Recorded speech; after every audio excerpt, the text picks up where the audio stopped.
Assalamualaikum warahmatullahi wabarakatuh. Halo adik-adik kelas 12 Agama 2. Bagaimana kabarnya hari ini? Pada sehat semua? Atau ada yang sakit? Semoga kita semua senantiasa dikaruniai kesehatan oleh Allah Subhanahu wa taala pada situasi pandemi seperti ini. Dan jika ada yang sakit, semoga lekas diberi kesembuhan. Amin. Perkenalkan, nama saya Himnastiar Sairesi Saleh. Saya mahasiswa UIN Malang, jurusan Pendidikan Agama Islam, yang sekarang kebetulan mendapat tugas PKL di MAN 1 Jombang. Mungkin adik-adik sudah bosan dengan pembelajaran daring seperti lewat WA, lewat Google Meet, dan lain sebagainya. Nah, kali ini saya akan menggunakan media pelajaran melalui video agar ada pembaruan atau lebih fresh. Diharapkan adik-adik dapat lebih nyaman dan mudah dalam memahami materi pembelajaran yang akan saya sampaikan melalui video ini. Jangan lupa diperhatikan dan disimak dengan baik, karena nanti setelah video ini akan saya kasih kuis. Sebelum pembelajaran dimulai, dipersiapkan terlebih dahulu supaya siap. Nonton videonya dibuat santai saja, dibuat rileks saja. Boleh sambil makan, sambil minum, sambil ngopi, sambil rebahan, tapi jangan sambil mandi. Ingat, harus tetap fokus. Baik, mari kita bersama-sama membaca umul kitab surat Al-Fatihah dan doa sebelum belajar supaya diberi barokah oleh Allah Subhanahu wa taala dalam pembelajaran kali ini. Baik, mata pelajaran kali ini yaitu Al-Quran Hadis yang tafsir. Materinya tentang kewajiban berdakwah. Ada yang tahu apa artinya dakwah itu? Jadi secara bahasa, dakwah berasal dari bahasa Arab, merupakan masdar dari kata dakwah, yaitu dakwatan, yang artinya panggilan atau seruan atau ajakan atau undangan. Nah, secara istilah, dakwah itu merupakan seruan atau ajakan ke jalan yang lebih baik pada orang lain atau pada masyarakat. Jadi, dakwah itu mengajak ke jalan yang benar, bukan mengajak untuk berbuat keburukan.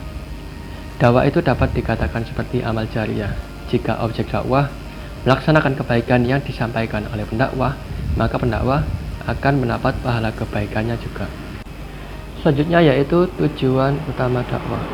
Tujuan utama dakwah yaitu untuk mewujudkan kebahagiaan dan kesejahteraan hidup di dunia dan di akhirat yang diridhai oleh Allah Subhanahu wa taala. Dengan berdakwah diharapkan masyarakat dapat merasa senang, tenang, aman, bahagia, dan sejahtera, baik dalam kehidupan dunia maupun kehidupan akhirat. Terdapat 3 ayat Al-Quran yang membahas mengenai dakwah, yaitu yang pertama Quran Surat An-Nahl ayat 125, yang kedua Quran Surat Asy-Syu'ara ayat 214 sampai 216, dan yang ketiga yaitu Quran Surat Al-Hijr ayat 94 sampai 96. Yang pertama yaitu Quran Surat An-Nahl ayat 125. Mari kita dengarkan bersama-sama lantunan ayatnya. Bismillahirrahmanirrahim.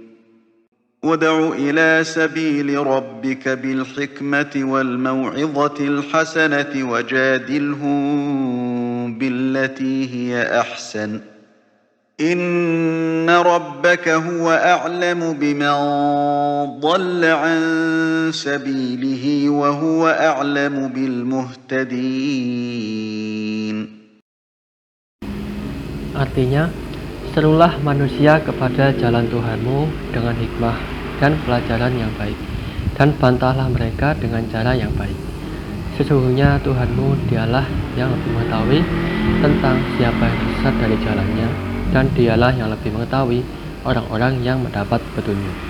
Quran Surat An-Nahl ayat 125.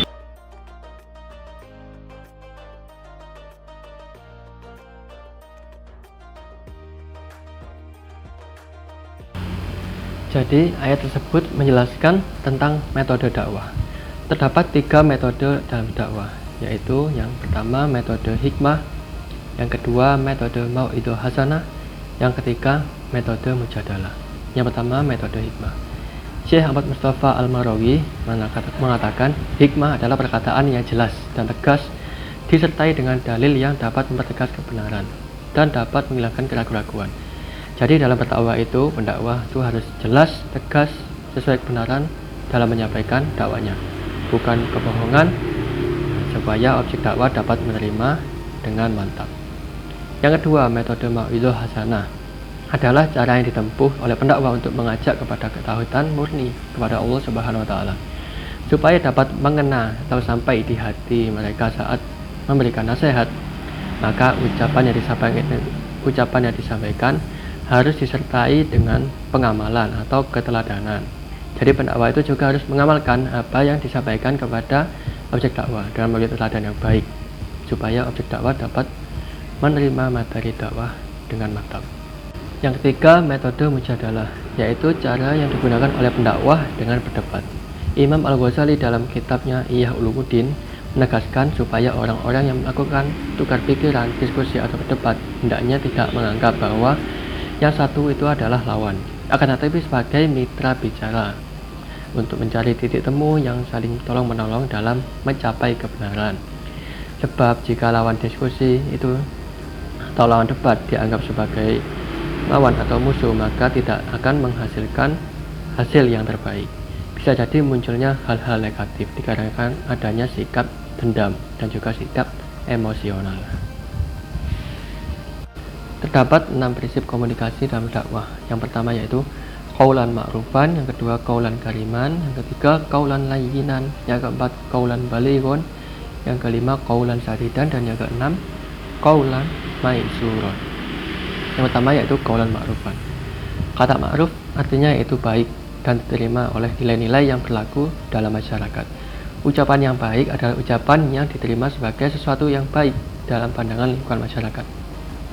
Jadi qaulan ma'rufan dalam berdakwah yaitu menggunakan perkataan yang baik, yang pantas, yang sopan, yang halus, yang indah, yang benar, dan yang penuh penghargaan serta menyenangkan sesuai dengan hukum dan logika.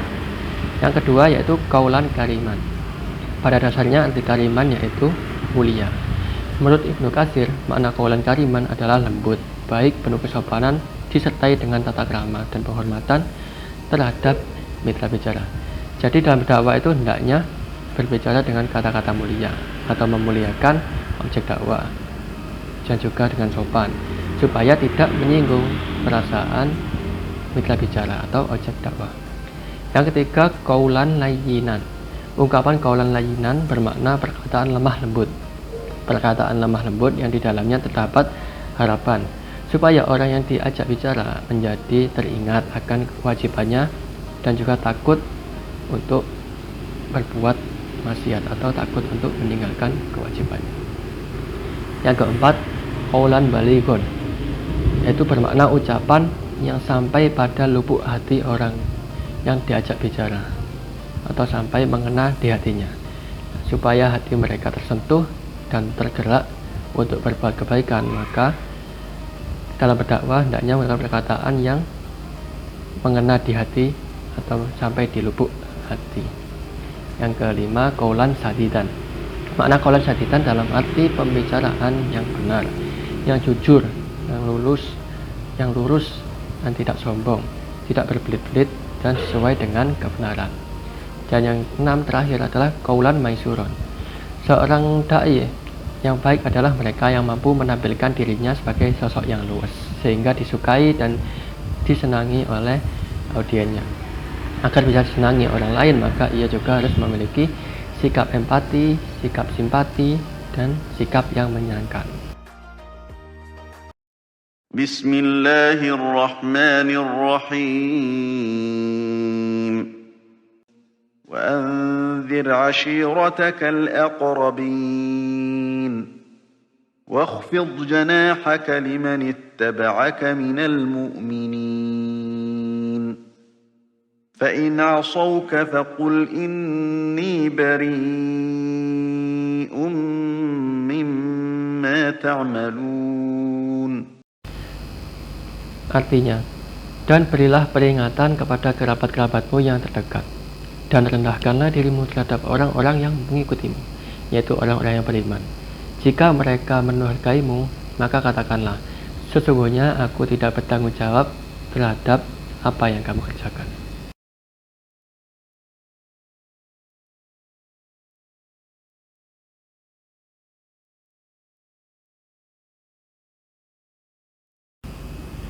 Ayat tersebut menjelaskan tentang perintah Allah Subhanahu wa taala kepada Rasulullah Shallallahu alaihi wasallam untuk berdakwah secara sir atau secara sembunyi-sembunyi.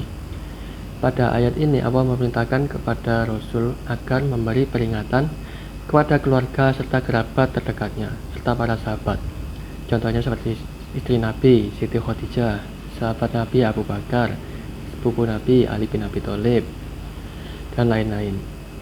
Orang-orang yang pertama kali masuk Islam dikenal dengan sebutan As-Sabiqunal Awwalun. Kemudian pada ayat 215 Allah hendak mengajari Nabi Muhammad cara memberi peringatan agar sampai pada tujuan. Jadi dalam berdakwah hendaklah dengan cara yang rendah hati, tidak sombong, dan selalu menonjolkan akhlak-akhlak yang mulia. Kemudian pada ayat 116 merupakan ayat untuk menghibur Nabi Muhammad apabila keluarga, kerabat maupun sahabat mereka yang tidak mau atau enggan mengikuti dakwah Nabi. Jadi jika mereka mendosakan Nabi, maka Nabi tidak bertanggung jawab terhadap apa yang dikerjakan oleh mereka. Yang terpenting Nabi sudah mengingatkan dan mengajak mereka. Bismillahirrahmanirrahim. فاصدع بما تؤمر وأعرض عن المشركين إنا كفيناك المستهزئين الذين يجعلون مع الله إلها آخر فسوف يعلمون. Artinya, maka sampaikanlah olehmu secara terang-terangan segala apa yang diperintahkan kepadamu, dan berpalinglah dari orang-orang yang musyrik. Sesungguhnya kami memelihara kamu daripada kejahatan orang-orang yang memperolok-olokkan kamu, yaitu orang-orang yang menganggap adanya Tuhan lain di samping Allah. Maka mereka kelak akan mengetahui akibat-akibatnya. Quran Surat Al-Hijr ayat 94, 95, dan 96.